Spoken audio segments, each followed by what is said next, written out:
Hey everybody, sit tight. I'm just getting ready here. Let me know if you can hear me. I want to make sure my mic is working.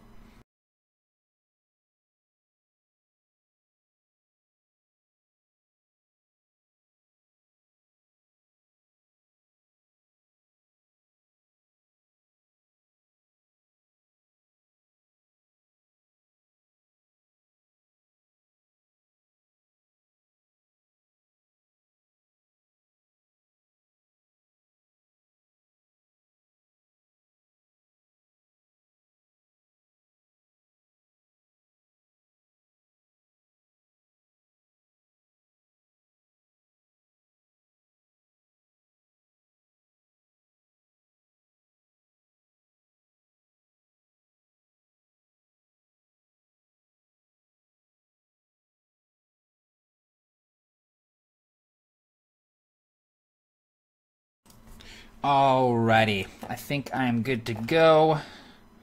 Let me switch over here. Hey, there I am. How's it going, everybody? Check this out. This is a new skill that I'm learning. Pretty impressive. No? Let me make sure that my stuff is muted over here so I'm not doubled up. My wife taught me how to do that. We were over at my in-laws the other day for a barbecue, and she had brought this over because it was really hot. And I was like, can you teach me how to thwarp a fan? Like, just do the, like, super dramatic, like, and it's a lot easier than it looks. You just kind of hold it in one spot and just, oh, I messed that one up. I'm going to break this. It's made out of balsa wood. I can't do the awesome, like, put it back. That's as much as I can do. But anyway, I found that it's really handy to be able to thwarp a fan when you need to make a point. Like if you're talking to someone and they say something stupid and you're kind of like, I don't have an example because I'm not a witty person, but if I want to get back at them, I can say like, come back, and then thwarp the fan, and it instantly ups the amount of shade that is happening. Okay, thank you everyone for joining me. It is Friday night. I'm going to be doing some live game prep here, so I'm going to be doing some screen sharing. But I figure we can kind of like just hang out together. It's Friday night. Like, get something to drink. I've got a really cold, frosty cream soda that I forgot that I put in the freezer like a half an hour ago.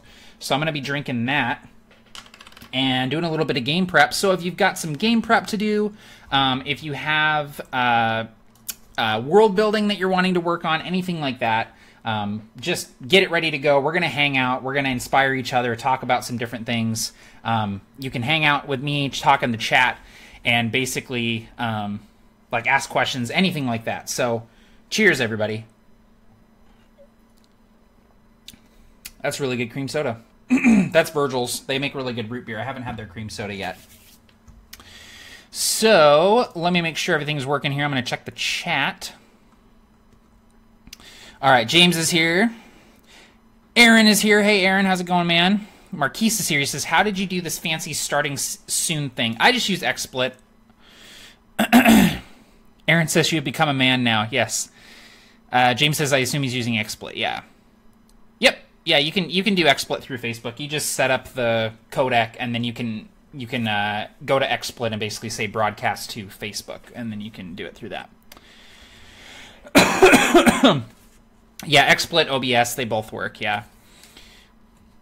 Aaron, too, had a cream soda that he forgot about in the fridge. That's perfect. Marquise is currently prepping for his Al-Qadim campaign that he's going to be running with Locrius Rob. And I assume that's Michael Barker. But maybe not. No, Michael Sham. Awesome. Very cool.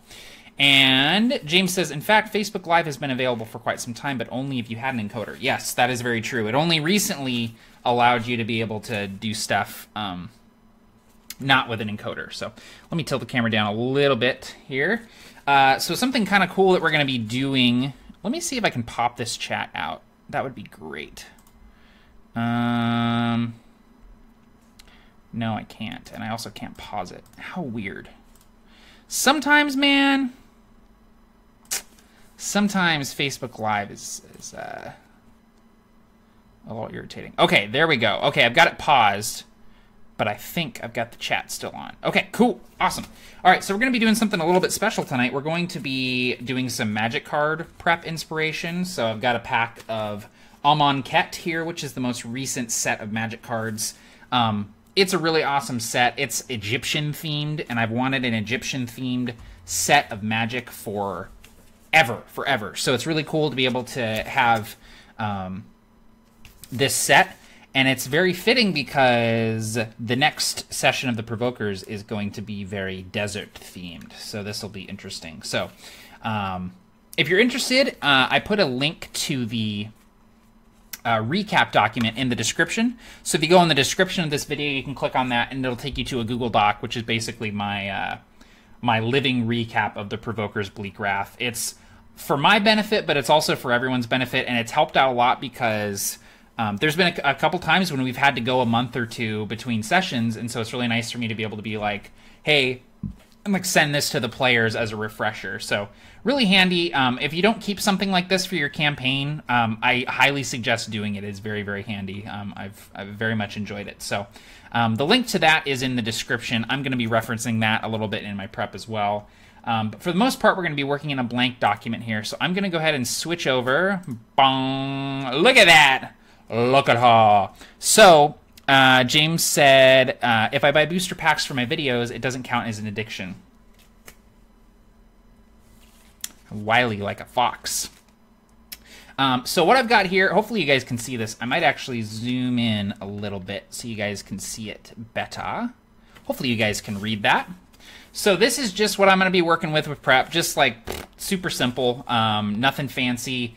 I have been using this Trello to keep track of stuff, but I've found that it's not ideal for prepping the actual session. So I have run into a few. I was very hot on Trello for a while, but I've run into a few issues where it's like, I tend to get overwhelmed with the amount of things that is on Trello for my prep. But it is still really, really nice to be able to have this and keep track of different things. So I still recommend Trello. But for session 5, we're going to be keeping it simple, and we're going to be doing it in just a little Google Doc here. So first things first, let's get a little bit of inspiration here. So I'm going to open this up. The things that I already have written here, locations, encounters, NPCs, and stuff to remember. That's just, for me, like that's the stuff I need going into a session. And actually, the adventure kit, Oath of the Frozen King, writing the adventure kit has really helped me sort of like figure out exactly what I need going into a session, what I need to prep and what I don't need to prep. So that's kind of what I'm going to be modeling it after, is essentially an adventure kit. So obviously not as detailed, not as many locations and encounters, but using that sort of style and like the bullet points and all that kind of stuff. So.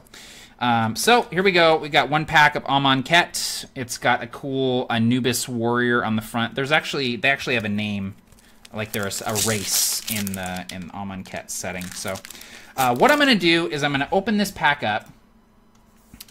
And oh, by the way, this stuff here is the results from the Twists of Fate, which is a poll I put up every month for the upcoming Provoker session. So these are the results of the Twists of Fate, so those are a little bit spoilery, but I need to remember them, so I make sure that I implement them into the session. So here we go. Amonkhet. I've got 2 booster packs here, but I think I'm going to only open one, and I'm going to leave the second one for my wife because she enjoys opening packs of Magic cards as well. So let's go ahead and open this up. And basically what I'm going to do, I've done a video on this before on my channel, but basically what I do is I go through the booster pack of Magic cards, and you don't have to buy a booster pack. You can go through just a random pile of Magic cards. You can go on thegatherer.com. I think it's thegatherer.com, but it's basically you can set up where a random Magic card will come up, and you can just click a random Magic card until something comes up that inspires you. I like having the tangible thing, and also, like you guys were saying, it gives me the excuse of buying some Magic cards. So basically what I'm doing is I'm going through, and I'm looking for anything that sparks something. So art, flavor text, you know, the name of the thing, anything that sticks out to me and makes me sort of inspired and get some images in my head, I'm going to pull out and put them aside, and I'll show them to you guys. So the first card I got, this is an awesome card. It is Sacred Cat, so it's a big giant cat. Cats are big in Amonkhet, obviously, because it's Egyptian themed. This is like my favorite kind of magic card, which is a one cost or just cheapo creature that has some cool stuff with it. So for instance, this is a one cost 1/1, which means it has 1 attack, 1 defense, which is, you know, nothing special, but it also has lifelink, which means it gains life when it does damage. I'm actually going to set this aside because I think it's really cool. Just a big cat thing. So I'm going to set that aside. Nothing there. Nothing there. Nothing there. Nothing there. Nothing there.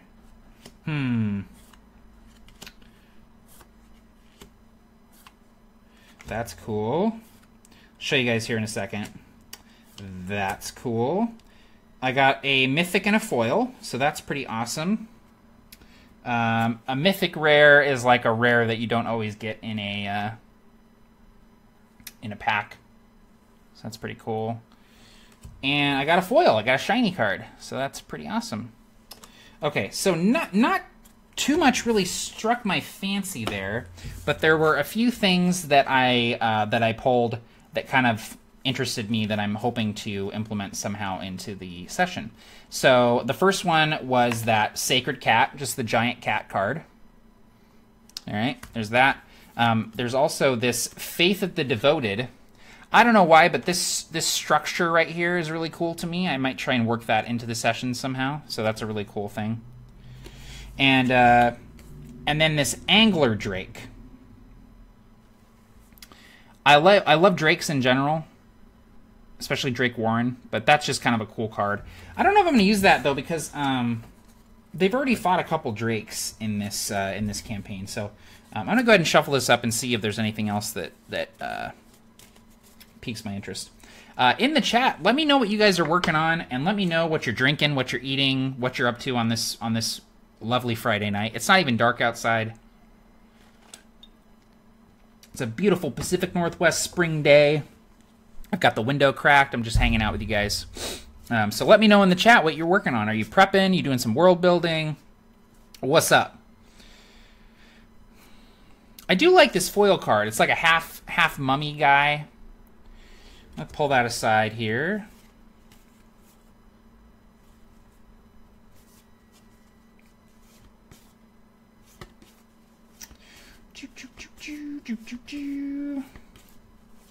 Man, I got a bunch of cards that I'm like, I'm gonna pull that aside too. All right, so that's a good amount of stuff. So I also pulled out this card, which is really beautiful art. This art is by this guy named Ryan Pancoast. This is the guy who does the Frontier Fantasy stuff. If you've seen, it's going around Facebook quite a bit. It's this, he uses charcoal on like tan paper to do these really awesome, like, like Native American sort of style, like Western fantasy where there's like bison people and like antelope people and stuff like that. Like, it's just really cool looking, sort of Wild West First Nation sort of stuff. Anyway, he's a really talented artist. He does stuff for Magic. He did the art on this Gift of Paradise, and it's one of my favorite pieces of art from the set. That's actually a art that I would consider getting a print of and putting up on the wall. And then I also pulled out that mummy guy. So, all right. So we've got a big like oasis. We've got a mummy dude. We've got an angler drake. I'm going to set that aside. I don't want to do anything with drakes this session. And I've got a sacred cat. Okay. So what I'm going to do here is I'm just going to take note of all this. So we're going to go oasis. Just write this stuff down. Oasis, Gift of Paradise. Lots of animals, green water. We've got Jackal Mummy with the illusory wrappings. So like undead jackal guy. Mummified. And then we've got Shrine with flanking horn pillars, which is Faith of the Devoted. That was kind of a cool card. And then Big Ol' Cat, Sacred Cat. There we go. All right, let me look at the chat here.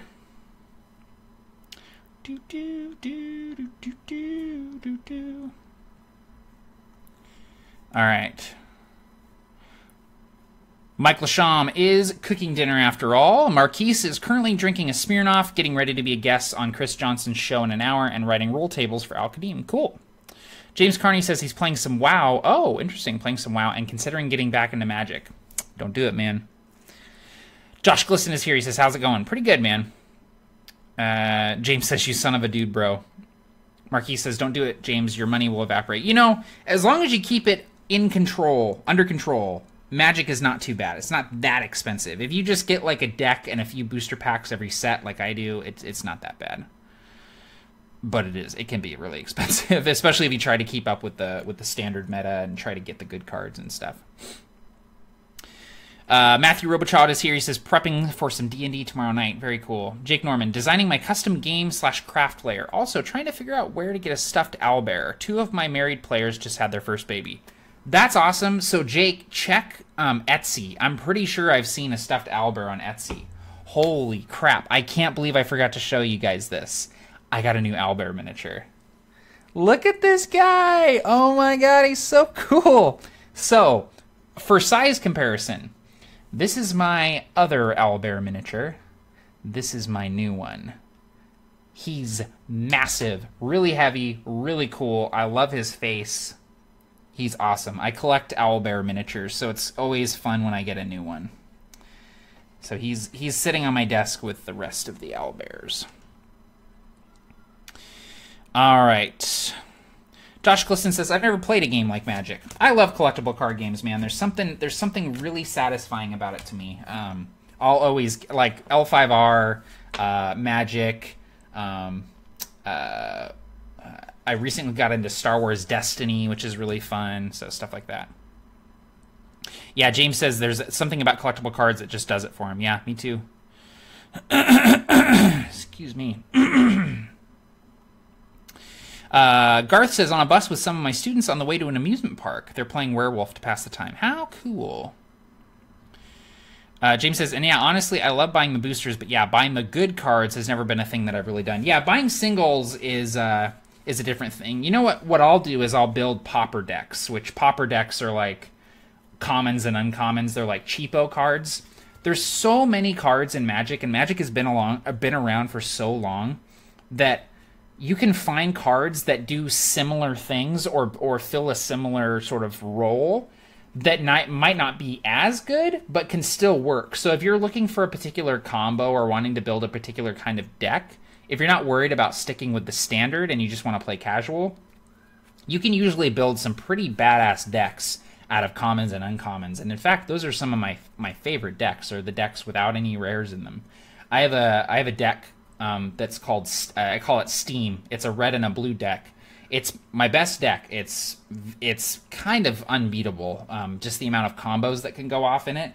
There's not a single rare in that deck. It's all commons and uncommons. And it's horrible to play against. Speaking of Drakes, Drake Warren is here. How's it going, man? Okay, so let's get started here. So I've got a little bit of inspiration here with my Magic cards that I pulled. So for when people show up and they're like, what the hell does that mean? Magic cards I pulled. I'm going to put those there. Okay, so first things first, let's talk about what I envision for this session. So this session is going to be the first session where the Provokers start moving away from Falhast. So we're 5 sessions in. It's been very centered on, it's been a very urban campaign, right? It's been very focused, very centered on the city of Falhast and sort of the things that are happening, the power struggle that's happening in Falhast. But the time is starting to come where it's time to go out into the wide world. And this is something that I talked about in the session 0 with these guys, was that I wanted to see more of Aeronoth. And I don't want to dilute it. I don't want them to go to a different location every session.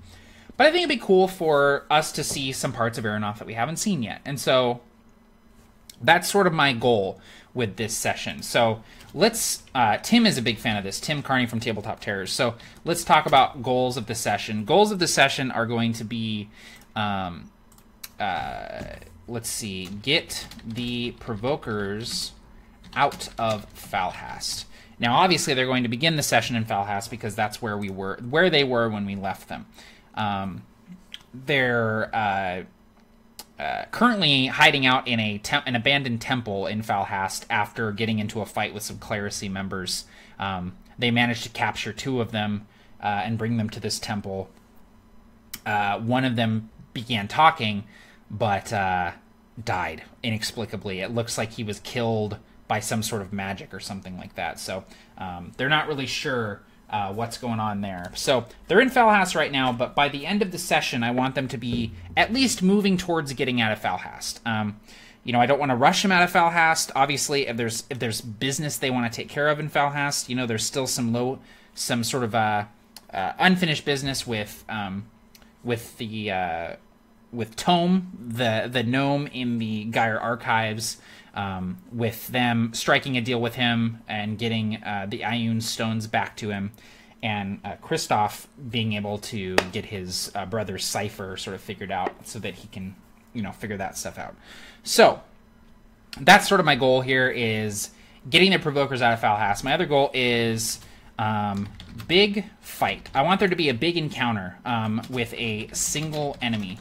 We've done a lot of mob fights the last few sessions. There's been kobolds, there's been you know, Clerisy officers, things like that.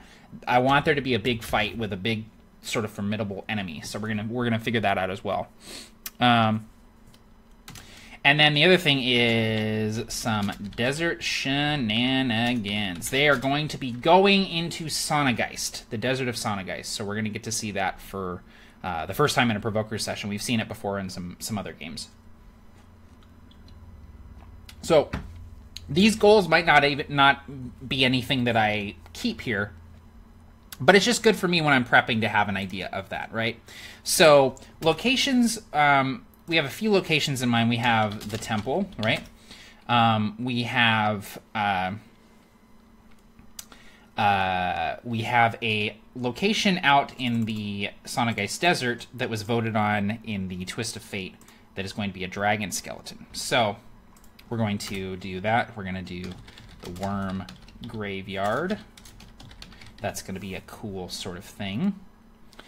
And we've also got Sigay's Workshop. We're going to talk about that in a second. And anything beyond that I can improv. So we're just going to focus on those 3 locations: the temple, the Worm Graveyard, and Sigay's Workshop. And we might not even have anything in here for the temple because, again, that's where they're starting. They've already been there. Encounters. So we're going to do... Let's see here. We're going to do... Sigay, which is a role-play encounter. We're going to do Traveling in Sonageist, which will probably be some sort of skill challenge. And we're going to do a big encounter. So we're going to do a big encounter. Not sure what that's going to be yet, but it's going to be combat-focused. So we're going to do those 3 encounters. NPCs. Normally, I don't prep NPCs that we've seen before, but if it's an NPC that I need a little bit of information on, I'll put them here. So, for instance, it's Sigay Hispano. I know that they're going to talk to. I might put some stuff here about Tome, Cripplin Tome, just because it's been a while since they've talked to him. And let's also do... let's leave a slot open for potential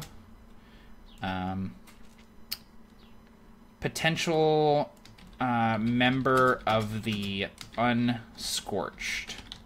I think that's what Nate's order is called. Order of the Unscorched, yes. Potentially they might run into somebody from here because they're going into Sonageist, so that would be kind of cool. Alright, stuff to remember. This is stuff just for me that I might want to pepper throughout the session. So, Provokers are being hunted by an elf. We know that. We've seen this elf last session. Kristoff's cipher. Don't want to forget about that. Keenra studying Casimir's Draconic Hand. And say Sanders Relic. We want to make sure we don't forget that. Okay? All right, so we've got a good starting point here. We got some goals that we want to do. We got some locations. We got some encounters. We got some NPCs, and we got some stuff that we need to remember. Let's see here. We got the dragon skeleton in there. Let's add Emery to the NPCs because he's going to be in there. And Seagay's in a wheelchair, so we're going to put in a wheelchair. Okay. All right. And then we're going to try and work some of these magic cards in there as well. All right, let's look in the chat here. Dungeon Master Johnny's here. Hey, how's it going, man? James Carney says, Tome the Gnome. Jacob Bufford says, gotta catch up on Provokers games, man. I'm so behind. No choice but to binge watch, I guess. Yeah, man. Well, and you know, we usually go a month or 2 months in between sessions, so you've got time to catch up. Marquise Hardis says, have them fight the Jackal Mummy inside of a giant mirage that it controls. That would be kind of cool. That's a good idea. I might work something like that in there. All right, so let's start hashing this stuff out here. Let me turn down this lamp. This is really bright. Hopefully this won't. There we go. I got a new lamp. It's really nice. It's right here. I'm gonna bring it into the frame. It's a super flexible lamp that has a slider for the brightness, so you can turn it up, you can turn it down, you can change the quality of the light. See, so it can be like a bright white, like fluorescent, or like a sort of golden yellow, which I prefer. And it also has one of those like bladeless like Dyson fans in it, so it's really nice. My mother-in-law got that for me, so I thought that was nice of her. All right, so as with my prep always, we are going to try and keep this to a single page. I don't like having more than a single page of prep notes. So first things first, we're going to set the DC for these encounters. I love, love, love having a global DC for encounters. This is something that I unabashedly stole from Hankering for a Nail from Drunkens and Dragons, so we're going to use that. So the Seagay encounter, it's going to be very simple, just DC 12. We're going to up the challenge a little bit in this Sonic Ice encounter with a DC 14, and the big encounter, we're going to go ahead and make it a DC 15. All right, so that's just, I know any sort of skill challenge they want to make, any ACs they need to hit, anything like that are going to be with this DC. So just keeping it super simple, which is great. Okay, so let's go through here, and I'm going to go ahead and get rid of the temple. No, you know what? Let's do something fun with the temple. So the temple. We know that the temple is abandoned, but let's make it something kind of important. Let's make it pertinent. Let's put them in a setting at the beginning of the session that has a little bit of weight to it. So the temple, it could be something like you know, it's devoted to a certain god that was, you know, featured in the last Provokers season. So maybe this is a temple to Gethion. That would be kind of a cool throwback thing. You know, Gethion, the goddess of agriculture. It would make sense that her temple would maybe be abandoned here in Falhas because, you know, there's not a whole lot of agriculture happening. You know, they are importing a lot of the sort of produce and goods and stuff from the more green, temperate, the Freehold of Gwynterod, that area of the Western Southlands. So we're going to make this a temple to Gethion. Have statues and maybe a similar sort of mural that we saw in like the first or second session of the Provokers. So mural of the seasons. So that's kind of a cool little throwback. We can do something like that. That would be fun. The Worm Graveyard, I know, is going to be dead dragons from Great Scorching. Also dead soldiers. Because this is like, Sonageist is where the Great Scorching like was concentrated. And so there were a lot of fierce battles that were fought in the area that would become Sonageist. Used to be, you know, green like Gwynterod, but it's not anymore. And we're going to flesh this stuff out. I just want to get the basics out there.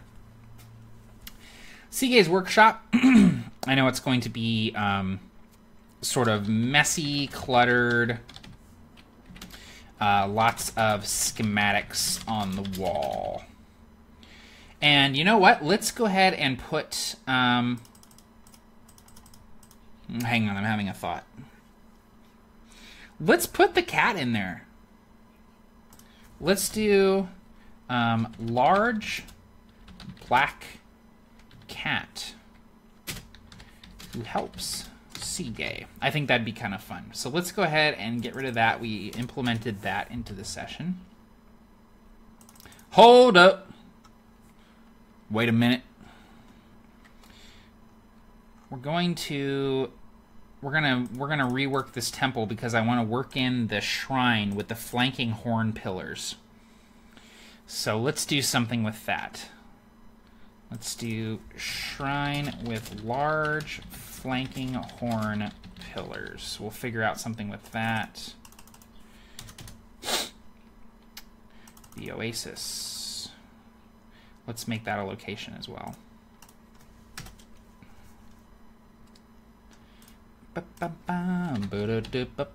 There we go. Oasis. Okay, so we got the oasis in there, and I think that the jackal mummy is going to be the big encounter. So we're going to do that. There. Now we've used all of our magic cards. Achievement unlocked. Perfect. Okay. So let's go through here. So let's talk about some of these NPCs. I like to focus on the characters. A lot of the times, if you focus on the characters, the conflicts will naturally arise out of there. So this isn't going to be where I put sort of like who the character is or what they look like necessarily. It's just what I need during the session. So I know who Emery is. I know what he looks like. I know what he sounds like. What do I need to know about Emery in this session? I need to know that he is concerned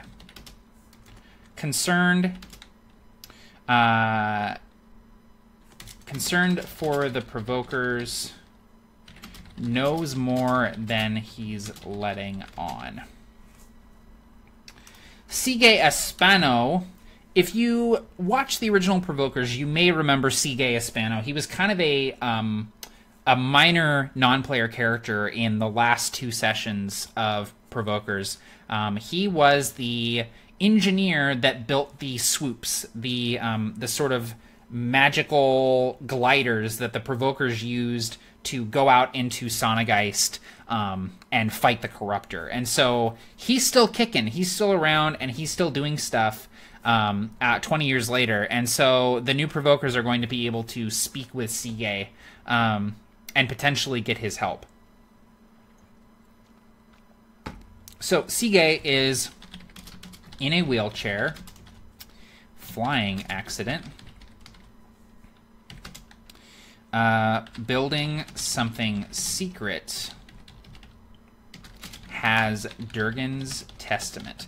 We are going to keep that as vague as possible so that you guys don't get too many spoilers, right? I'm just going to say he has Durgan's Testament. And that'll be good enough. I'm also going to just put a little bit of Sigay Espano, flying engineer. We're going to say flight engineer. Emery Suresteel, Convoker. I'm going to spell it wrong. Did I spell it right? Holy.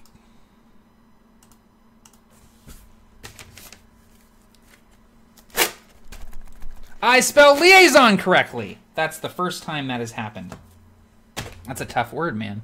Look at all those vowels in there. Just throwing them in. Like they free. Crippling Tome.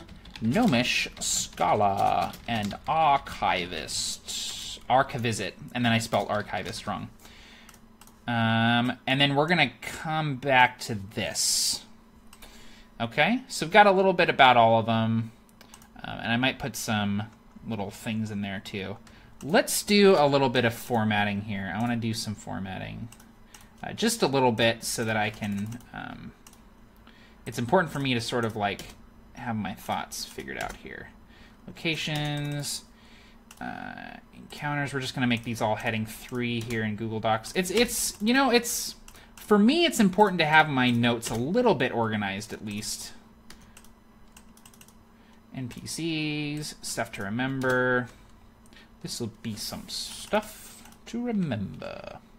And then we can bold these little subheads here, which will make it easier for me to very quickly reference stuff during the actual session. Okay, so we're going to do that, we're going to do that, we're going to do that. That'll make it easier for you guys to follow along as well. Here we go. Bung, bung, bung. Cool. All right, let's look at the chat here. Josh says, Emery rubs me the wrong way. I get it. I'm not going to stop you, Josh. You can go as much as you want. It's up to you to stop yourself. By the way, if you can tell me what the word Hispano comes from, I'll give you your very own personalized fan thwarp. If someone in the chat can tell me what Hispano comes from, it is from something. It's not derived from another word. The word Hispano is from another property of some kind. So don't Google it either. If you, I will know if you Google it. I'm tracking your internets.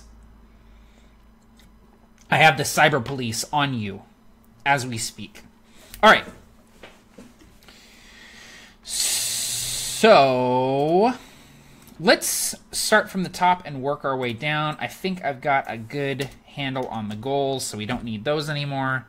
So let's just go ahead and get started here. Locations, encounters, NPCs, and stuff to remember. I'm going to go ahead and zoom out a little bit here so that I can see stuff more. Hopefully you guys can still read that. Actually, what I might do is, bear with me here for a second. What I'm going to do is I'm going to... I'm going to add a new screen capture with just the Google Doc. And that will make it a little easier.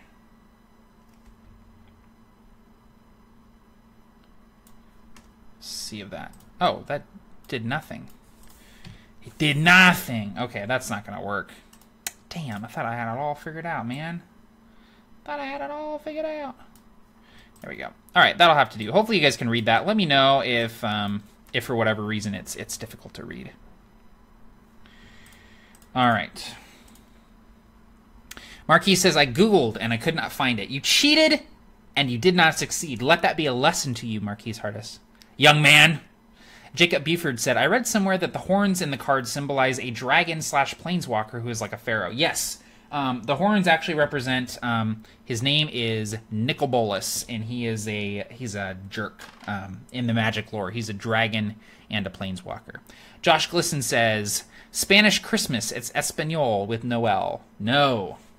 I'm just going to tell you guys because no one's going to get it. Hispano comes from the anime Escaflowne, which is one of my very, very favorite animes.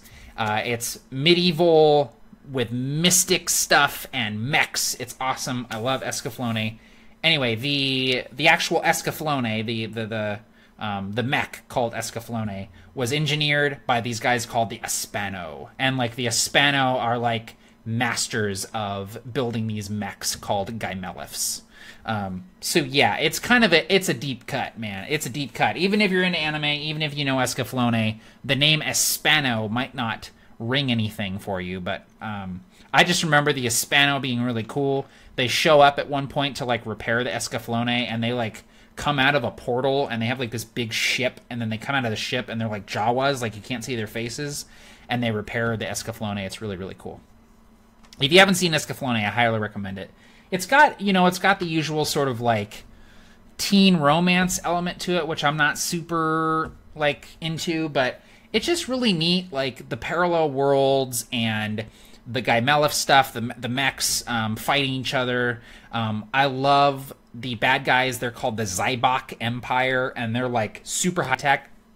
They have like cloaking devices, and they use like liquid metal weapons, which has been a huge influence for me with the Haldrithine elves with their liquid metal weapons and stuff. And they like bring in like the great city of Atlantis at one point, and it just gets crazy, man. It's really neat. The bad guy has like this big giant telescope that he uses to like look at fate. He just like looks. He's like, fate's looking pretty good today. It's just awesome. I love it. Okay, so we're gonna go down the line here and just knock this stuff out, man. I'm gonna look at the chat really quick. Marquis says, I gotta go soon, though. I will watch once it's done to see how the Jackal Mummy Mirage fight goes. Awesome, dude. Thanks for stopping by. He says, I love Escaflowne, but that's an obscure reference. Yes, very, very obscure. I didn't truly expect anyone to get it, because it is, like I said, it's a deep cut, even if you know Escaflowne, even if you know anime really well. So, okay, the temple.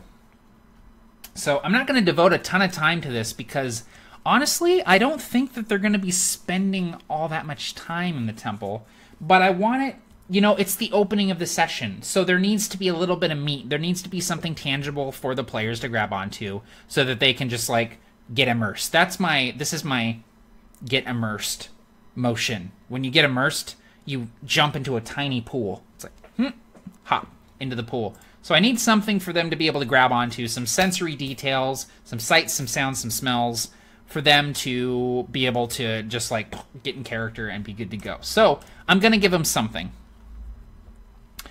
All right, so the temple. So we want to work in the flanking horn pillars. So what I think that I'm going to do is I'm going to make this a temple to some sort of dragon, right? So we're going to make this a Elder Worm temple. That's right, we're going to work in the Elder Worms, right? So we're going to have a crumbling shrine with large flanking horns. Now this is my rule. I don't want more than 3 bullet points per item for any of this stuff. Any of this stuff. I don't want more than 3 bullet points, because anything more than that, and it's going to be of no use to me. I want 3. That's why in the adventure kit from Absolute Tabletop, that's why everything is 3. You have 3 bullet points per location, 3 bullet points per encounter, 3 bullet points per whatever. Like, 3 is a magic number. And if you give people 3 things, they are able to remember those 3 things. If you load them up with details, they're not going to remember it. The image is going to become jumbled in their mind, and they're not going to have anything to latch onto. If you just give them 3 big pieces, 3 sensory details, sights, sounds, smells, whatever, give them 3 things, their mind will fill in the rest, and they will also ask questions to fill in the rest. Is there a light source here? Are there doors? Is there anything to sit on? Are there any bookshelves here? And that's when it's time for you to use your improv language, your yes and, your yes but, your no but. You know, being able to collaborate and fill in the blank spaces of your description. So, enough of that. Let's go ahead and get started here. So we're going to do 3 bullet points per, and if for whatever reason, like I don't want 3 bullet points, we can do less. But so we're going to do a crumbling shrine with large flanking horns. And it looks like it's been robbed. Like, I imagine that there's like big sort of things where it looks like there may have been gemstones at one point, but they have been, you know, taken out and robbed. All right, let's look at the chat really quick. I'm trying to keep up with this. Thanks for hanging out with me, guys. This is fun. Jason Anderson's here. Hey, man. He says, do you have any write-ups for your elves that control the liquid metal? No, I don't think I do. Hang on, let me see if they're in the wiki. If you go to aeronaut.wikia.com. Some of that stuff is on there. Some of the stuff is outdated. Okay, if you go to wikia.aeronaut or aeronaut.wikia.com, there is a page for Heldrathene, which is where the elves are from. And there's a little bit about them in there. Some of it might be out of date or whatever and not canon anymore, but yeah. All right. Josh Glisson says incense. Ooh, that's a good idea. That's a good idea. Old incense. Very cool. Augusto is here. Oh, man, when the session going to happen? Also prepping my campaign today as well. Awesome, man. The session is going to be on Sunday. Sunday at 5:30 Pacific time. Ian Christensen is here. How's it going, man? He's lonely too. Winky face. Aww. Well, have something to drink and hang out with me, Ian. Josh Glisson says Dio is their leader because Dio controls metal. That's correct. Some might say that he's a rainbow in the dark. Okay. Old incense. Soot and ash on every surface. Stale smell. And then our third thing is going to be, so we've got a sight, we've got a smell. Let's get some sort of other sensation in there. Let's do, let's make it feel,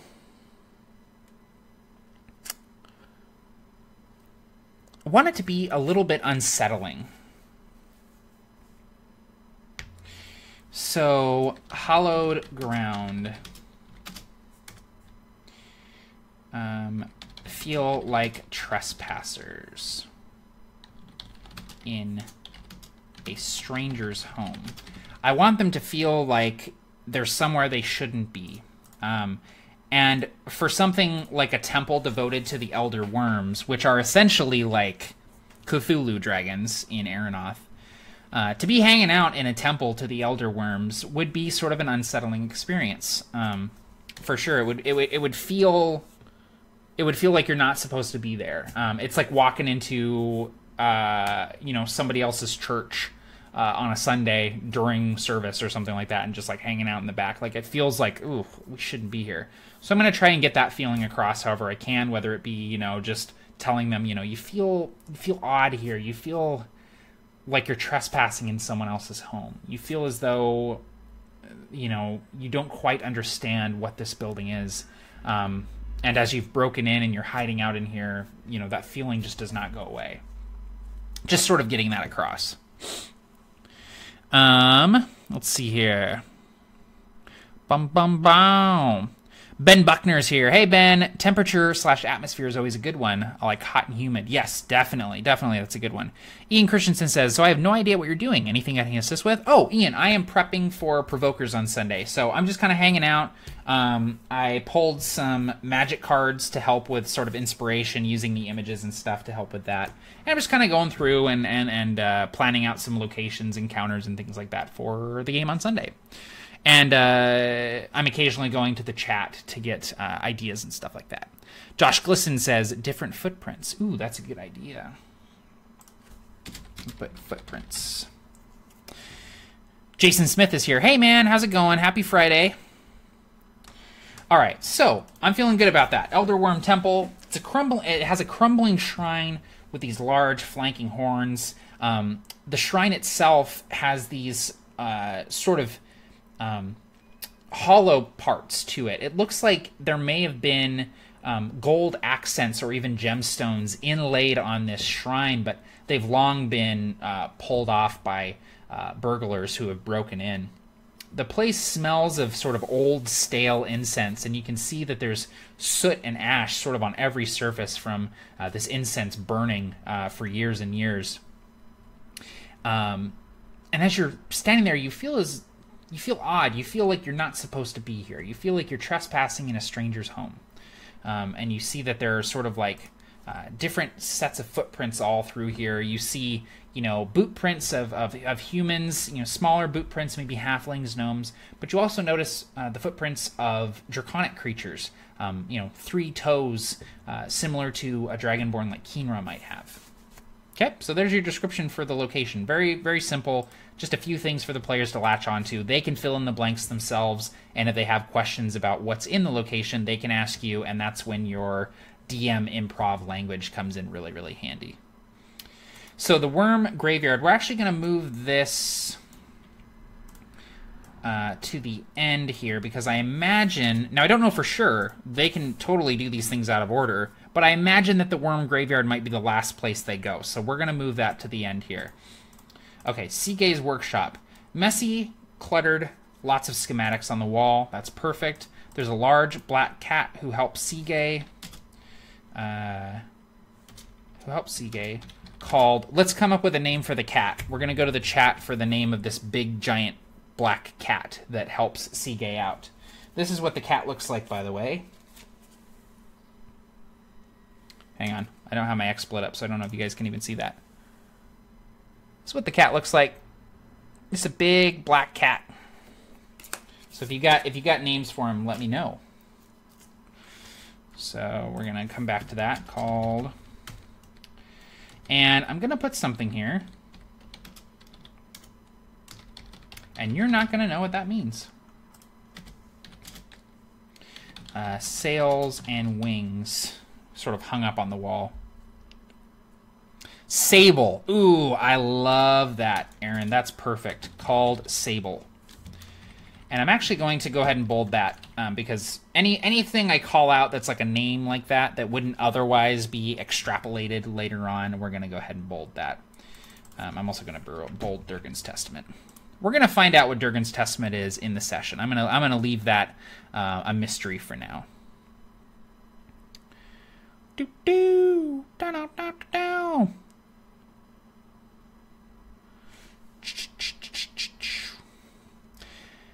Jason Smith says, magic card inspiration? Yes. Yeah, I opened a pack of Amonkhet, and I used a few of the cards for inspiration. So used that for Seagay's cat, whose name is Sable. I love that. I used this card, Faith of the Devoted, to help me plan out the Elderworm Temple. This is going to be an oasis that they encounter, potentially. And then this might be a boss fight at some point. It's like it's kind of shiny, so it's hard to see, but it's like a jackal mummy kind of looking thing. So that's really cool. Okay, so let's talk about this oasis. So the oasis card, it's really beautiful art. There's like some cool kind of like aurora, like glittery stuff in the sky. There's animals. So what I'm going to do here is we're going to say, actually what I might do is we might, instead of doing just the oasis, we might do Sonageist and have some different things that I can pull from, including an oasis that they might encounter. So Sonageist. So we're going to do ruins. We're going to do the oasis. And we're going to do one more thing. Give me one more thing in the chat.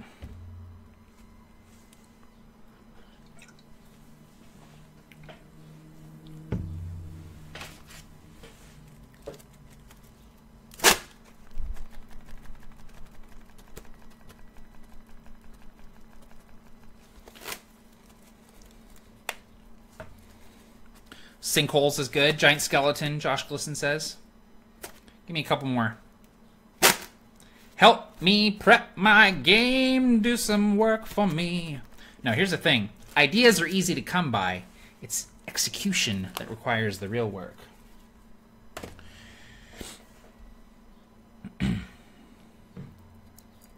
Yeah, sinkholes are cool. Maybe we'll do something with sinkholes.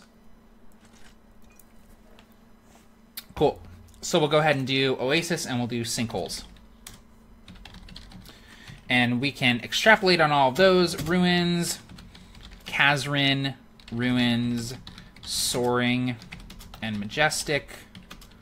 scorched and worn down. The Oasis, green with auroras in the sky, creatures gathering around water. Sinkholes.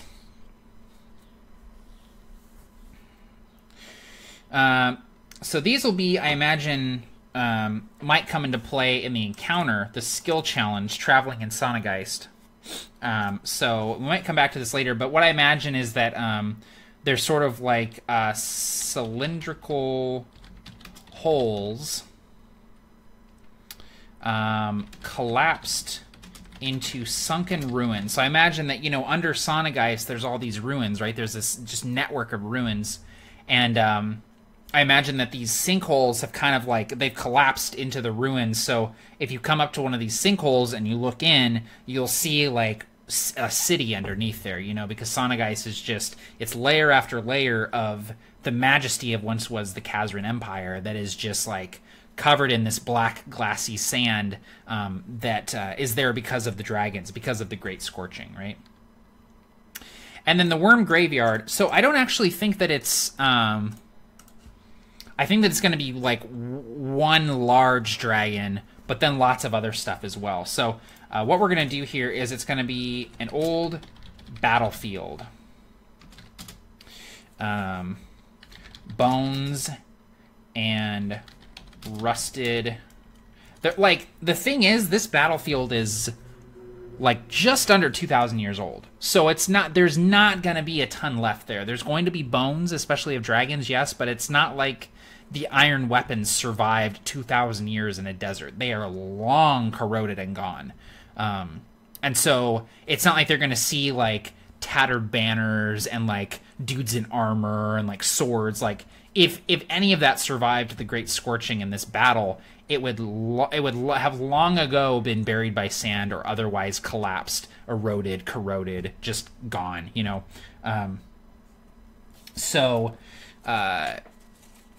I don't want it to be like, oh, this was a battlefield. I want it to be like, oh, this may have been a battlefield. Like, they find a few things that kind of clue them in.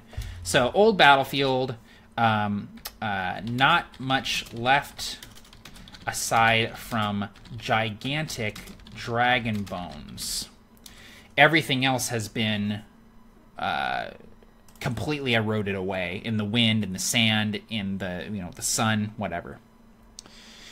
Josh Clifton says, love is a battlefield. Yeah, that is true. So, let's see here. Old battlefield, not much left aside from gigantic dragon bones. We're going to say trinkets in the sand. Let's roll some trinkets for them to potentially find. Let's see here. So I've got my player's handbook. And what I want from you guys is a couple of D100 rolls. Give me a couple D100 rolls. And we might do a couple trinkets from the list, and we might come up with a few of our own. So I'll wait for a couple D100 rolls here. While I wait, I may as well thwarp. It is a little warm in here, man. It's a little warm in Western Washington.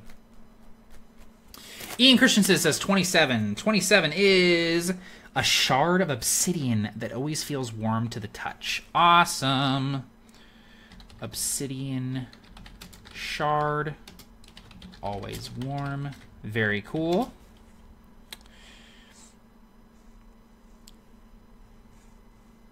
Josh Glisson says 83. Let's look at 83. A bit of folded cloth that, when unfolded, turns into a stylish cap.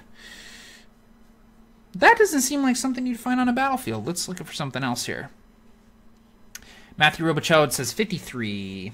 53, a small box filled with different sized buttons. Again, not really battlefield-esque. 23 from Eric. A brass orb etched with strange runes. That's kind of a cool idea. Could do something like that. Keel Adams says 80. A bronze pentacle with an etching of a rat's head at its center. So let's do this. Let's take some of those ideas and let's make them more sort of draconic or battlefield themed. So we had a brass orb etched with runes. Let's do one of those Kazrin arcane batteries, which were featured in my Sands of Sonageist one-shot session. So that might be something that comes into play later on. You know, give your players something that you can leverage as a DM is always really smart. So they might find an obsidian shard that is always warmed at the touch, a Kazrin arcane battery, which they look like spheres, and they are usually glowing. This one might be inactive. And let's do one more thing. 16... says Samuel Barnes, an old divination card bearing your likeness. Ooh, that's kind of cool. Okay. Got something here.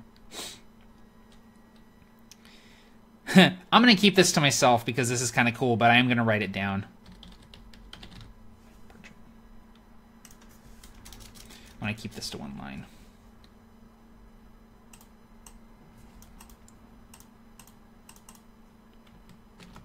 Okay, there we go.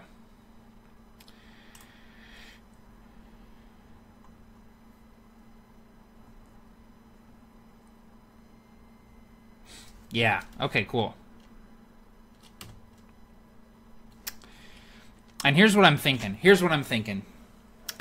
Instead of doing... Okay, I've got kind of a cool idea. Let me see if I can find this art. There was a piece of art that my wife actually sent me that I thought was really, really cool, that I wanted to utilize in a Provokers game at some point, and I'm just now remembering it. Let's see if I remembered to save this art down.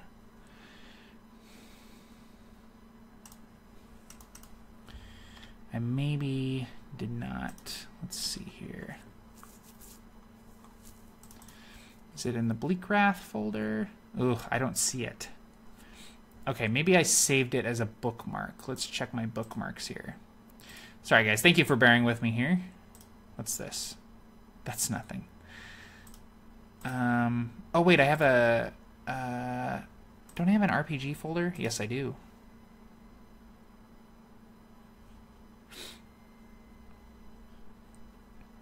I don't think I saved it in here either, though.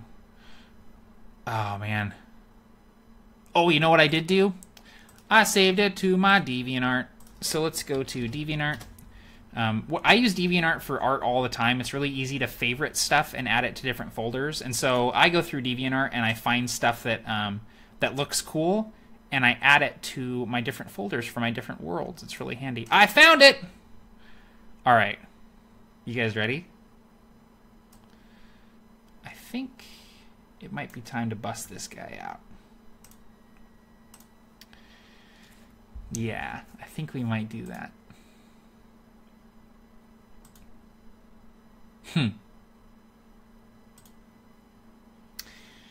I think this might be our big fight here. Here's what I'm thinking. So this is a battlefield, right? It's one of the many, many battles of the Great Scorching. The Great Scorching was fought by Kazrin and the survivors of Kazrin. I imagine that this is something that helped kill that dragon that is laying there, those bones, and it is still there after all this time.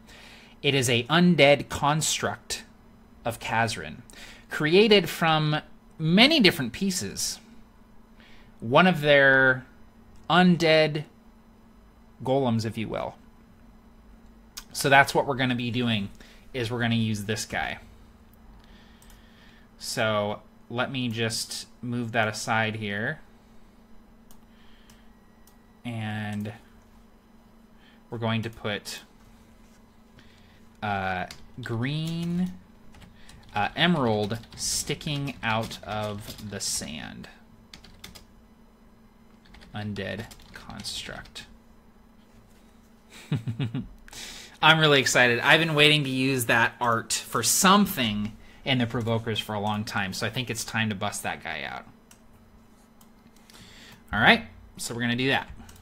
Okay, so those are our locations. We've got some cool locations there, very varied, sort of diverse locations. I don't know if all of these are going to be visited. I don't know if they're all going to come into play, but I have them. Excuse me, like cream soda's talking back to me. I have them here if I need them. And if for whatever reason I end up not using Seagay's Workshop or some of the stuff in Sonageist, I can always use it later. It's you don't lose anything by not using something. You can always use it later. Okay, so let's move down to these encounters. Ooh, we're coming up on a page here. Here's what I'm going to do. We're going to File, Page Setup. We're going to give ourselves a little bit more leeway on the margins here.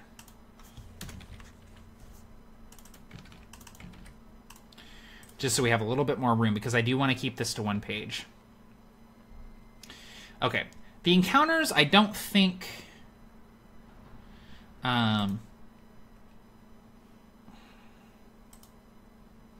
I think I might keep the Seagay encounter a secret just for now from you guys. I don't want to ruin everything.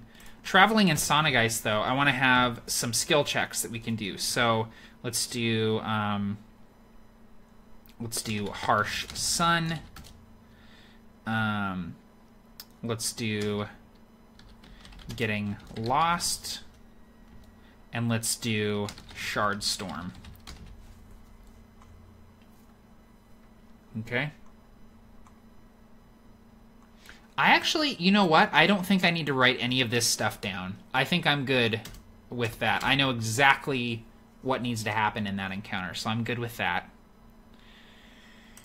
So, Harsh Sun, we'll do a Constitution check. Or take Exhaustion. Okay, simple. Very, very simple. Getting Lost, we're going to do Survival check. Or, again, take Exhaustion because you're getting lost. Shard Storm, we're going to do a Dexterity check to find cover. We'll do Dexterity or Survival. Or take slashing damage. So that's super simple. Just a really simple list of things. We can basically role play out the traveling in Sonageist. I can describe the different sites that they're seeing. It could take days, it could take weeks. We just role play it out together, and whenever I need something to happen, I pull into that encounter, you know, and have them make some checks to avoid this kind of stuff. So super simple to do. Let me look at the chat. I haven't looked at the chat in a little bit. Eric says, I need to catch up on the Provokers so that I can make another to be continued video. Yeah, man. Augusto says, that's quite menacing. Yeah, that art is really cool. Kill Adam. Oh, snap. Freaking cool. Reminds me of the race of shifting kind of creatures from the Mistborn trilogy. Oh, I love Mistborn. Mistborn is so good. Garth says, very cool. I've got to run. Have fun, folks. See you later, Garth. You're probably already gone. Ben B says, have you tried using Pinterest? I prefer it over DeviantArt. I recommend similar things compared to what you have liked previously. I haven't used Pinterest all that much. I tend to get overwhelmed on Pinterest.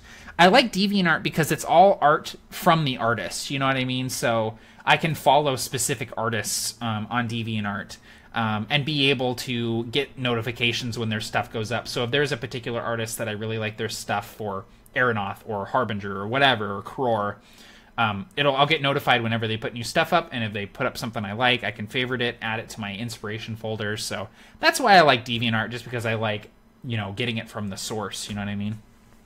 But Pinterest is great for that sort of stuff. I know a ton of people that use Pinterest for art inspiration for RPGs, so that's great.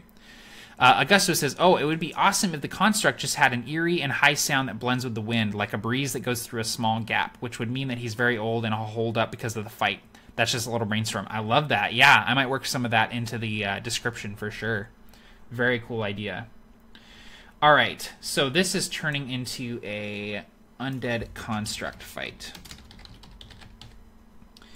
Okay, so here's what we are going to do. I'm going to throw something at you guys here. We're going to do the stats for this thing in the text here. I know, it's crazy. We're not going to use a stat block, guys.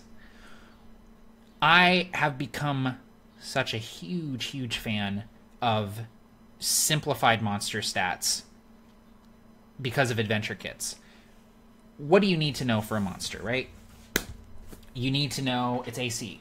We've got that. We're using global DCs. Its AC is 15. You need to know what its attacks are, right? So you need to know what it's adding to its attack roll. You need to know what its basic stats are in case somebody tries to grapple it or it needs to make a save of some kind.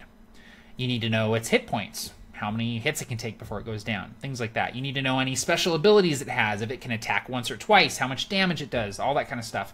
What if you just boiled all that down to a few things? So instead of having, its attack roll and then its intelligence roll and then its strength roll, what if it just had a basic add to its roll, right? What if it was like a +4 creature? It adds 4 to all of its checks. Simple. Very, very simple. And because of the bounded accuracy of 5th edition, that just works. Now, if you're wanting to get a little bit more refined with it and you're wanting to say, well, attacks have proficiency bonus, so it wouldn't necessarily be the same if you had it attacking, but then its strength save wouldn't necessarily be the same thing. You could do something like have its attack and then have its mental pluses and its physical pluses. So maybe it has a +4 attack, +2 to physical checks, -1 to mental checks, or whatever, depending on what you're making. Just keeping it very, very simple. So what I'm going to do here is we're going to do, this is going to be a +4 creature, +4 to rolls. We're going to I'm going to open up the adventure kit, and I'm going to look at some simplified stats, and we're going to build the monster just from scratch using those stats, so you guys can kind of see what that's all about. So let me just turn off my screen share here for a second, because this is I'm going into the Absolute Tabletop folder. I'm going into the dungeon of Absolute Tabletop, and I'm pulling up an adventure kit. I'm pulling up Oath of the Frozen King. I'm pulling up the toolbox, and we're going to look at the monster stats here.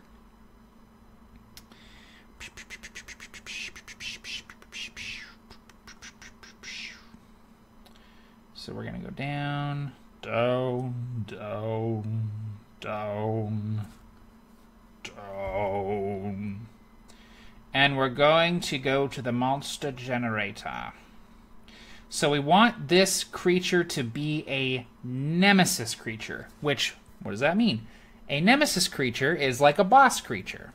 So we're going to look at the nemesis creature, and we're going to look at the stats, okay? So for a nemesis creature, we're looking at between 66 and 132 hit points. So I think that this thing is, we're going to give it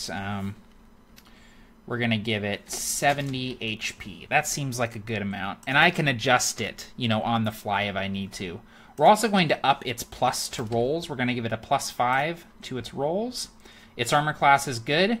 And then we're going to look at the amount of damage by the adventurer level. So I'm going to go ahead and just screen share here. So this is playtest material for the adventure kit. This is like very wet cement. And we're looking at the monster generator here. So this is like a very, very easy way to simply generate monsters on the fly. All of the monster stats in the adventure kit follow this method. So we're going to look at adventurer levels. The adventurers in the Provokers right now are 3rd level. So we're looking at this first line here, and we're looking at Nemesis. They do 8 to 10 damage. So we're going to go ahead and do 70 HP, 8 to 10 damage. Super simple. Super, super, super simple. DC 15, that's going to be its AC. That's going to be any sort of checks that the characters need to make against it. It's going to be 15, right? Now, we also want to give this thing some buffs as well. So we're going to look at the buffs here. These are really, really simple things. We could give it multi-attack. That makes sense. It's got multiple arms, right? Because this is what it looks like.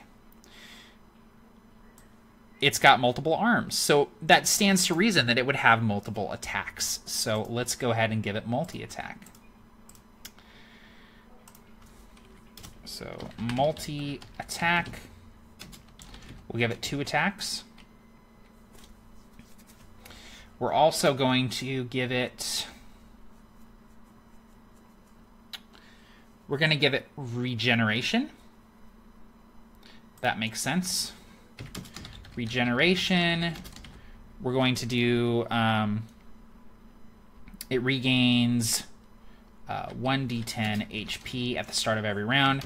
And we're also going to give it magic and give it a spell of some kind. So what kind of spell or spell-like effect would a monster like this have? Give me some ideas, guys. Would it be something destructive, something protective?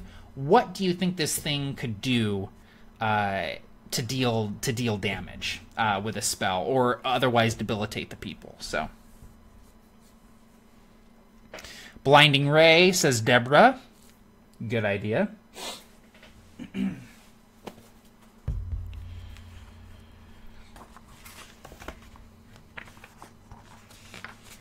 Go ahead and look at Blinding Ray here. Mind Control comes to mind. Obscuring Mist, but flavored as sand is a really good idea, Ben.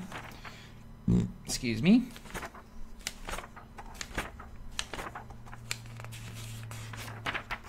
Domination from Ian. That's a good idea.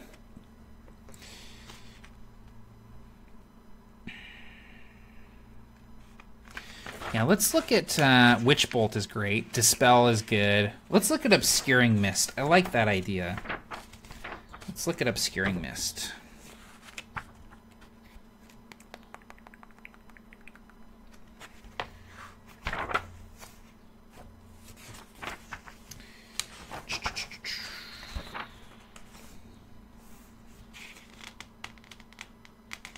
Where's Obscuring Mist?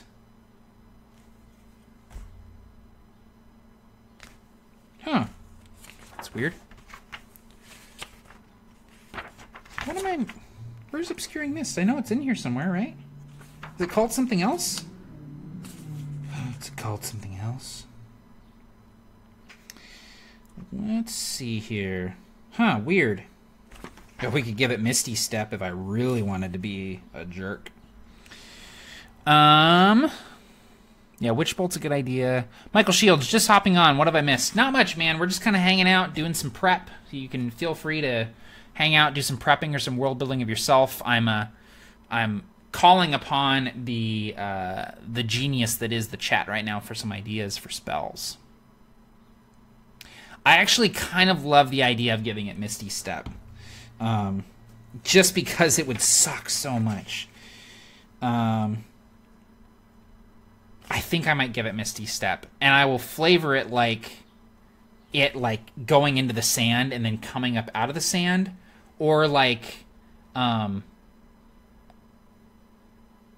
or I might do something with the crystals, like make the crystals part of its teleportation. I'll think of something, but I think I'm going to give it Misty Step. Misty Step, 30 feet. Boom, done. All right, now the final thing I want to do is I want to have some sort of recharge thing or environmental thing or something that the characters can do instead of just hacking at this thing. So what I'm thinking is we can go here to the toolbox, and if we go up to the encounters, encounter generator, we can do some encounter features or some encounter events. So I'm going to go ahead and grab some dice here, and we're going to see what we get. And we might have to reflavor some of these because this is Oath of the Frozen King, so it's all like snow, kind of ice-themed. Where the hell is my other D10? Oh, it's right here. Okay, so I got an 84, so let's look on 84 here. Icy debris begins falling from the ceiling. Okay, so obviously that doesn't work for us, but we can reflavor that. What if instead of debris falling from the ceiling, what if it's like pieces of the dragon like falling, or maybe the dragon is like half kind of submerged in the sand, something like that. We can work with that. Let's go back to our notes here. So we're going to put this on a recharge. We're We're going to say falling debris, recharge 5 to 6. So what that means is every round, I take a d4 at the beginning of the round, and I roll, and if I get a 5 or a 6, that thing happens. It's a really kind of cool way in order to make things a little bit chaotic, right? So we're going to do that. So we're going to do recharge 5 to 6. We're going to do dex save to avoid bludgeoning damage. And what that's going to be is like the fight, like the monster crashing against the ribs and stuff. It's going to be pieces of bone and things like that sort of falling. Bone and stone and all that kind of stuff. Because I imagine what's going on is that this dragon is actually, and I'm going to add this right now, the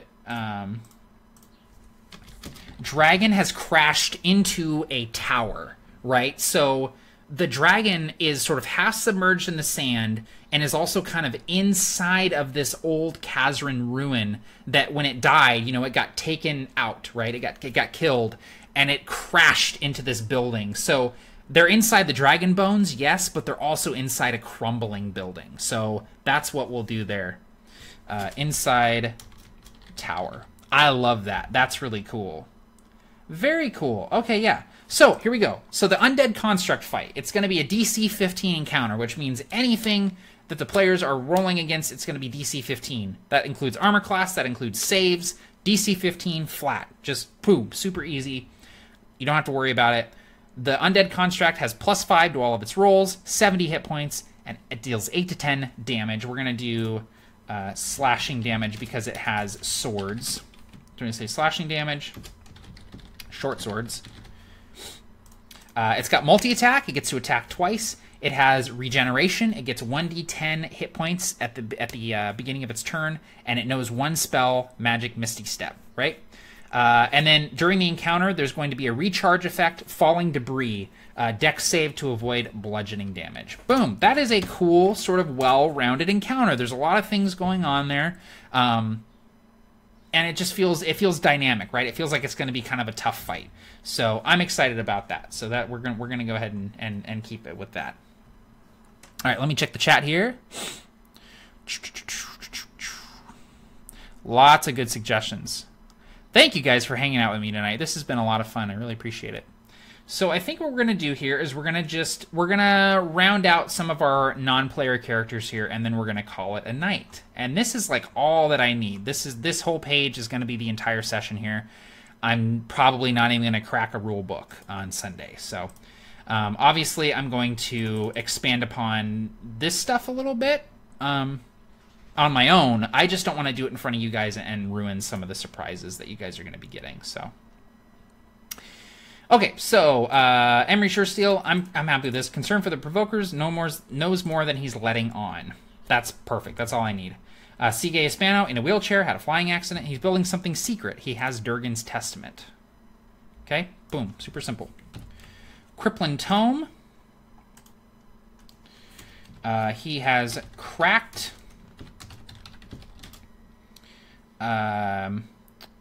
Christoph's cipher, translated small portion, and I'm going to put here, you might not know what this means, and that's good. I'm going to put Archon of Spirit.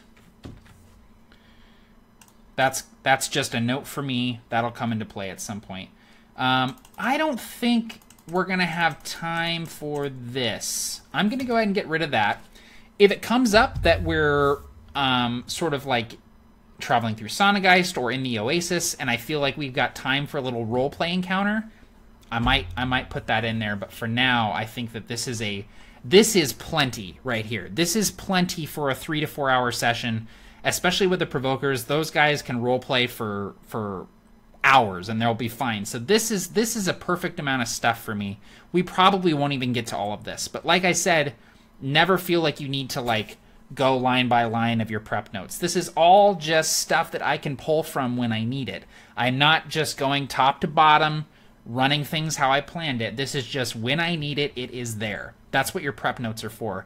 Honestly, part of the joy of prep notes for me is in writing it down like this, I don't have to worry about looking at it during the game because I've written it down. Just writing it down, getting it from my brain onto paper is the most important part of the process. So I probably won't even look at this very much. I'll definitely be looking at it during the fight so I can look at these stats here, but otherwise I'm probably not going to. So, and then stuff to remember, Provokers are being hunted by an elf, Kristoff Cypher. I'm going to go ahead and get rid of that because we have that elsewhere. Keenra studying Casimir's Draconic Hand. Yes, I probably need to remember that. And Sandra's Relic. So that's just stuff that I need to remember is happening. This is stuff that is occurring elsewhere. Meanwhile, you know what I mean? So I shouldn't forget that Sandra's Relic is still a thing. That Keenra is studying that hand. I can't forget about the fact that they're being hunted by an elf. You know, maybe seeing that on the prep notes, maybe I describe them seeing a figure, like, in the distance when they're in the desert, you know, and it's like is it a mirage? What could it be? You know, that sort of thing. So, super simple, 1 page, 3 bullet points. Any more than this, it would impede my ability to run the game. That is the truth, for me, at least. So, yeah, so let's just hang out for a little bit, guys. I've got a few more minutes here before I need to go pick my wife up from her class. So let's just hang out, and I can answer some questions, and like, let me know what you're working on. What did you guys get done tonight, or did you just hang out with me? So let's see here. Let's look at the chat. Josh Glisson says, Seagay should have a fake leg that he keeps stuff in. I love that idea. That's a really good idea. I might actually do that. The Mapronomicon is here. Hey, man. Let me burp in your ear. He says, hanging out now that I've got the time. Cheers, man. Happy Friday. Excuse me. Good Lord. I am just the worst. Augusto says, I really like the 3 bullet points method. I'm applying that right now. Yeah, I love the 3 bullet points, man. Any more than that, it's too much for your players to remember, and it's too much for you to effectively utilize during the session. It's just too much information. Like, when I was first playing D&D, man, I would have pages and pages and pages of prep notes. I would just be, like, flipping through, like, trying to remember what I had written down, and it doesn't help. At a certain point, it's like that law of diminishing returns. At a certain point, you can prep too much. It's so easy to prep too much. You have to stop yourself. You have to leave room for collaboration, for imagination, for improv. Yeah, it's very important. Keel Adam says, really cool method, definitely going to adopt it. Cool, man. I'm glad that it helped. I'm really glad that it helped. Chris Johnson, I just did a video with Marquise Hardis. We chatted about barbarians. Marquise mentioned that he was going to be chatting with you, Chris. I will definitely stop by your channel and check that out. That sounds like a good discussion. Jason Smith says, enter the Barker. What's up, man? Oh, Barker joined. Hey, man, how's it going? He might have jumped out because he saw it was Provokers, and he was like, I don't want spoilers. Josh Glisson is working on a D100 contraband list. I love that. Michael Shields is rolling up some Harbinger characters. Awesome, man. Yeah, Harbinger 0.2 is out today. If you're a Harbinger playtester, you probably got an email. If you're not a Harbinger playtester, what's your problem, man? Harbinger's awesome. Yeah, I'm really glad that people are enjoying Harbinger. 0.2 is pretty awesome, so... So, I'm going to hang out for a few more minutes here. If you guys have any questions about prep, about D&D, anything, AbTab stuff, whatever, I'm going to hang out here for a little bit with you guys, and we can chat it up. Put my dice away here. Ben B says, working on the next session of my Into the Maelstrom campaign. I love that name, dude. Where they are trying to bypass the Golem's Maelstrom and 10,000-year-old Sandstorm. That all sounds very metal. I love that. I love it. L.A. Jackson says, your 3-point method is what I've lived by since I started gaming. I call it the rule of 3. That's also what I call it. Jason Smith, I got to get in on that Harbinger. I got to get in this Harbinger gig. Yes, you do. You got to get in a Harbinger, man. Listen. If you're not on Harbinger, what's your problem? That was weak shade. Could have been better than that. L.A. Jackson says, I need to get in on the 2.0 playtest. My group is interested, and I'm playing 5th edition now. Yes, definitely. Definitely get in on it. If you haven't signed up, like, we're still accepting signups. I'll actually put the link in the chat if you guys are interested. Once you sign up, you'll get an email and you'll be able to download it. So let me add a comment here. You guys will see this in just a bit. Harbinger, sign up. I'll go ahead and pin that. So that's where you can go to sign up for the Harbinger playtest if you haven't already. Harbinger is the dark science fantasy rule set and setting that I'm working on for use with the 5th edition basic rules. It's a lot of fun. You should definitely check it out. Augusto says, any cool ideas on players dealing with a guild of thieves? They are about to get captured. What cool inspirations do you guys suggest? We actually did an episode on crime on Roll Up and Die, the podcast that I'm a part of with Barker and Alex, Captain Gothnog. We just talked about crime, and one of the things that we talked about is the hierarchy of things like Thieves Guild, criminal organizations, you know, having there be some sort of order, you know, and logic to the different, you know, Thieves Guilds and things like that. So think about, in your Thieves Guild, who's in charge? How does the hierarchy work? Are there ranks? Are there officers that make decisions? Things like that. Work in some sort of hierarchy like that, and it'll make the guild more interesting and also like a little bit more tangible and realistic. So just think about that kind of stuff. Aaron says, how do you balance evil gaining ground in the campaign with the PCs succeeding / fighting back evil? So I always like to think this is a bit of Barker advice here. He always talks about be thinking about what the bad guys are doing while the good guys are off doing something else. What Barker does is he has a calendar, like a calendar, and he writes what the evil guys are doing on the days of the calendar, like went and sacked this city, or you know, went and killed this ruler, or whatever, got this magic item. Be thinking about what evil is doing while the good guys are looking elsewhere. You know what I mean? So always have the world still turning while the PCs are doing something else. You know, if the PCs, so for instance, the Provokers, I'm wanting them to leave Falhast at a certain point. Once they leave Falhast, I need to keep in mind the things that are still happening in Falhast.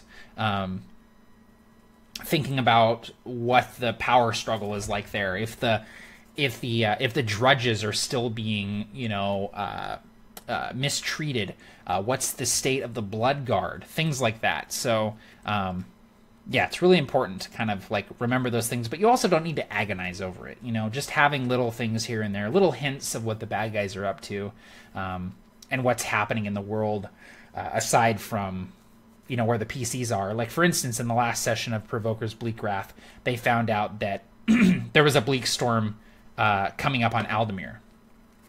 And that was a big, you know, problem. Actually, let me, oh, you know what? I'm looking at myself twice because I pulled the chat over. Sorry about that, guys.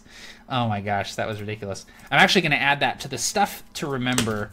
The bleak storm just off the coast of Aldemir, because that's a big deal. That's going to be sort of a important thing for Mike's character, Edric.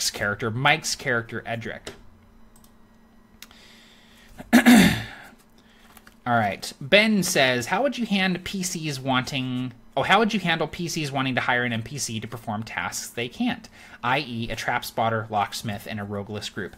So having hirelings, having people that you can hire to do things and help you out is kind of like a staple of D&D. Like, that's like going back to, like, you know, original D&D. That was a thing that you could do. And so my advice would be to, you know, make that hireling, make that NPC a character in and of itself, but don't fall into the trap of, you know, it being a DM PC. So I would say what I do with my wife, we have this one-on-one campaign that we run sometimes called the Iron Lords of Zakesh.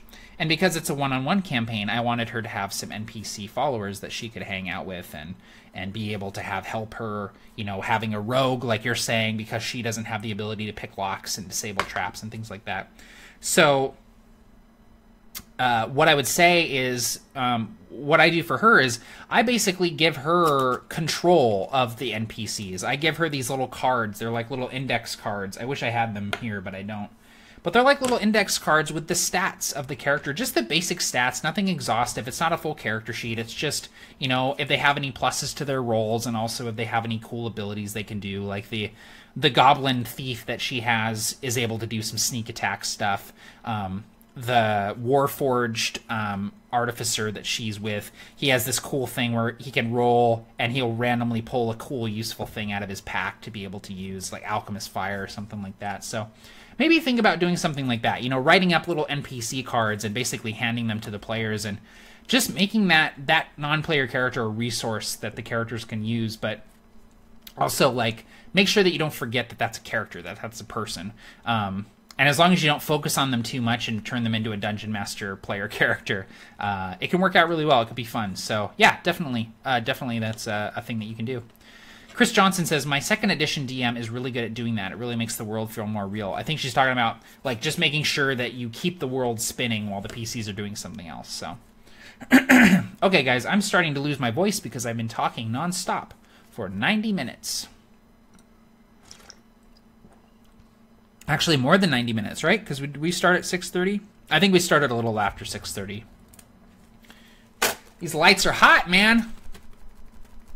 So satisfying. If you've never thwarped a fan, I highly suggest. This fan was like $4. Go buy a fan. Grab on to the little piece here. Just one little slat. Just flick it out. That's called a thwarp. You got to thwarp that fan. And then you can fan yourself with it. It feels nice. It's really satisfying to thwarp the fan. It's great for me. I'm a fidgeter. I fidget all the time. I need to have something, and so having something in my hands that I can play with and thwarp on out and cool myself down, it's multifunctional. So definitely look into it. I highly recommend it. All right, guys, a couple more minutes here, and then I'm going to get rolling and rest my voice. Jason Smith says, thanks for letting us all hang out with you. Well, thank you guys for hanging out with me, man. This has been great. This has been a lot of fun. Like, I end up kind of working and stuff on most Friday nights. It's just been a crazy, crazy week with the Kickstarter wrapping up for Oath of the Frozen King. Lots of freelance work that I'm working on. Harbinger 0.2. Like, it's been crazy. I'm exhausted, and it's so nice to just have a Friday evening where I can just sit down and, like, be creative and talk with you guys and get inspired and things like that. And it's going to be a great weekend. You know, I've got a concert that I'm going to tomorrow night, and then Sunday I think I'm going to, like, order a pizza. I've got a big old bottle of root beer that I'm going to drink, and I'm going to hang out and I'm going to game with my best friends, and it's going to be awesome. So I'm really, really looking forward to this weekend. It's just what I need after the craziness of the week. Like, it wasn't a bad week. It was a great week. Don't get me wrong, but it's just exhausting, man. It's absolutely exhausting. So I'm really tired. Yeah, this has been great. Thank you, guys. Ben says, thanks for sharing and answering questions, Matt, and good luck in the Provokers game. Thank you, Ben. I appreciate it, man. Augusto says, badass and fabulous at the same time. Bill says, I'm running a Supers game in Savage Worlds. Any tips on keeping things fresh? Oh, man, you know what? I've never run a superhero game, and that is, that's on me. Like, I've played in a few Supers games, but I've never actually run one before. I love Savage Worlds, though. I would say, excuse me, keeping things fresh. Look at your favorite comics, you know, look at your favorite comic movies and comic shows, and just, like, steal stuff from them. Look at the action set pieces, you know, the chase scenes, the fight scenes, the different bad guys and villains and stuff like. Good Lord, I have the hiccups now. Look at that kind of stuff to draw inspiration from would be definitely what I would be doing. Keel Adams says, which gig? Do you mean like the freelance stuff I'm working on? So there's a few different, I have a bunch of different clients. I'm doing web design, marketing copy, copy editing for one client. I'm doing some stuff for Fantasy Flight Games. I recently worked on some stuff for them that I can't talk about because I'm under an NDA, and I would love to talk about it because it's cool, but I'm not going to. So I work for Fantasy Flight Games occasionally. You will see my name in some of the expansions for Descent, some other games too. Twilight Imperium, I'm in there. Some other stuff. And then some other just like little piddly things here and there. The life of a freelancer is ever in flux, so it's great. I get to work from home. It's really flexible, but at the same time, man, sometimes it's just a lot. You got to work a lot of different jobs and wear a lot of different hats in order to make a living as a freelancer. But I prefer it to working in an office, for sure. Michael Shields says, sounds like a good time. Yes, it's going to be a great weekend. Chris Johnson, sounds like the perfect weekend. Have a great time. Catch y'all later, folks. See you, Chris. I'm going to watch that video here in a little bit. Augusto says, thanks for talking to us, Matt. See y'all on Sunday for the session. Thank you, Augusto. Thanks for hanging out, man, and thanks for all your help and inspiration. Jason Smith says, oh, and one more time, congrats on the success of the Kickstarter. You guys deserve all of it. Thank you so much. I really, really appreciate that, and thank you guys for supporting us and just, you know, pledging and sharing it around and all of that. It's been awesome. You know, it was a lot of work. It was a lot of work, and we worked really hard, and it's cool to see hard work come to fruition. And we've been doing this for a couple years now, publishing stuff, and it's really cool to see it pay off in a tangible way. So, yeah, absolutely. Thank you. Bill and Keel both want to know what concert I'm going to. I actually don't know. It's like a living room concert. It's this folk duo that a friend of a friend knows, and we've been invited, and it's like a small, like, private concert. It's gonna be like 20 or 30 people just like in this person's house, just like playing acoustic guitars. So I don't know, man. It's a thing. It's like one of the things, a friend of my wife's, so I'm just going because I'm like, hey, free concert, like, and there's gonna be like cheese and drinks and stuff, so I'm like, yeah, I'll go. Like, that sounds cool. But I actually am not sure who it is. Some sort of folk duo, local folk duo, which you can wave a stick around and hit a couple of folk duos here in the Pacific Northwest, so I have no idea who it is. But, all right, guys, I'm going to get rolling here. I'm just about at the end of my cream soda here, so I'm gonna polish this off. Cheers, everybody. Here's to a good weekend.